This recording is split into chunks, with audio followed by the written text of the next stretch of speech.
বিসমিল্লাহির রহমানির রহিম। সম্মানিত শ্রোতা মণ্ডলী, আসসালামু আলাইকুম। আজকে আমরা সূরা বাকারার ৮ নম্বর রুকু আয়াত ৬২ থেকে ৭১ পর্যন্ত অর্থসহ তেলাওয়াত করব। আউযু বিল্লাহি মিনাশ শাইতানির রাজিম। বিসমিল্লাহির রহমানির রহিম। إن الذين آمنوا والذين هادوا والنصارى والصابئين من آمن بالله واليوم الآخر وعمل صالحا فلهم أجرهم عند ربهم ولا خوف عليهم ولا هم يحزنون وإذ أخذنا ميثاقكم ورفعنا فوقكم الطور خذوا ما آتيناكم بقوة واذكروا ما فيه لعلكم تتقون ثم توليتم من بعد ذلك فلولا فضل الله عليكم ورحمته لكنتم من الخاسرين ولقد علمتم الذين اعتدوا منكم في السبت فقلنا لهم كونوا قردة خاشعين فجعلناها نكالا لما بين يديها وما خلفها وموعظة للمتقين وإذ قال موسى لقومه إن الله يأمركم أن تذبحوا بقرة قالوا أتتخذنا هزوا وقال أعوذ بالله أن أكون من الجاهلين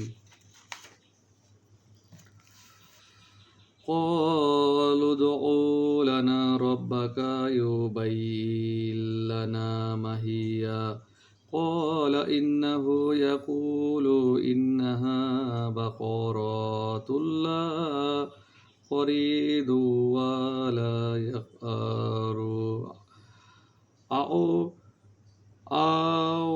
أوان بين ذلك فافعلوا ما تؤمرون قالوا ادع لنا ربك يبين لنا ما لونها قال إنه يقول إنها بقرة صفراء فقيع لونها تسر الناظرين قالوا ادع لنا ربك يبين لنا ما هي إن البقرة تشبه علينا وإنا إن شاء الله لمهتدون قال إنه يقول إنها بقرة لا ذلول تثير الأرض ولا تسقي الحرث مسلمات لا شية فيها قالوا الآن جئت للحق فذبحوها وما كادوا يفعلون صدق الله العلي العظيم।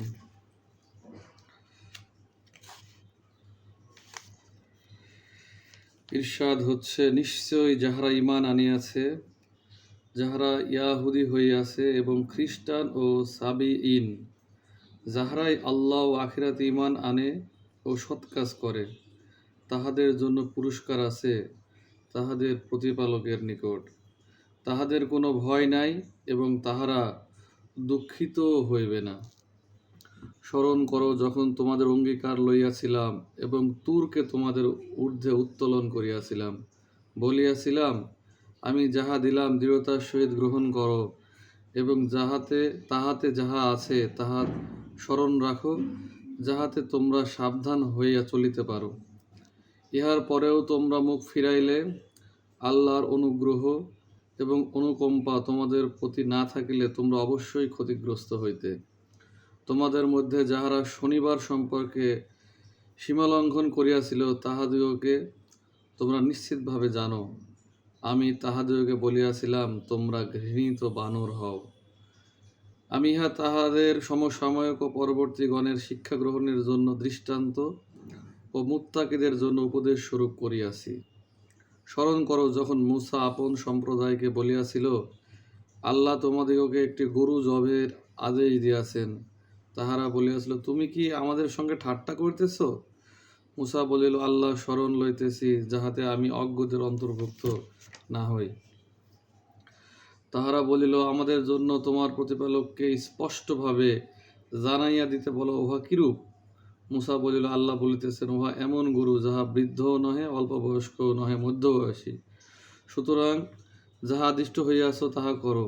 তাহারা বলিল, আমাদের জন্য তোমার প্রতিপালককে স্পষ্টভাবে জানিয়া দিতে বলো, উহার রং কি?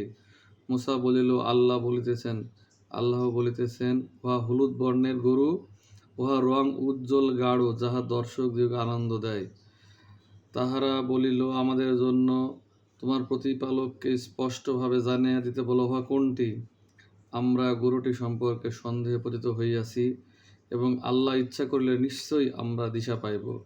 মূসা বলিল, তিনি বলিতেছেন, উহা এমন এক গরু যাহা জমি চাষে ও ক্ষেতে পানি সেচের জন্য ব্যবহৃত হয় নাই, সুস্থ নিখুঁত। তাহারা বলিল, এখন তুমি সত্য আনিয়াছ। যদিও তাহারা জবেহ করিতে উদ্যত ছিল না, তবুও তাহারা উহাকে জবেহ করিল।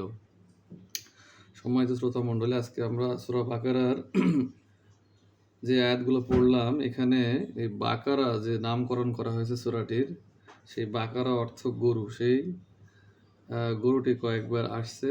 তো আমরা এই ৬২ থেকে ৭১ আয়াতগুলো অর্থসহ তেলাওয়াত করার চেষ্টা করলাম। এখান থেকে আল্লাহ রাব্বুল আলামিন আমাদেরকে কিছু শেখার এবং সেই অনুযায়ী আমল করার তৌফিক দান করুন। ওয়া মা তৌফিক ইল্লা বিল্লাহ। আসসালামু আলাইকুম ওয়া রাহমাতুল্লাহ।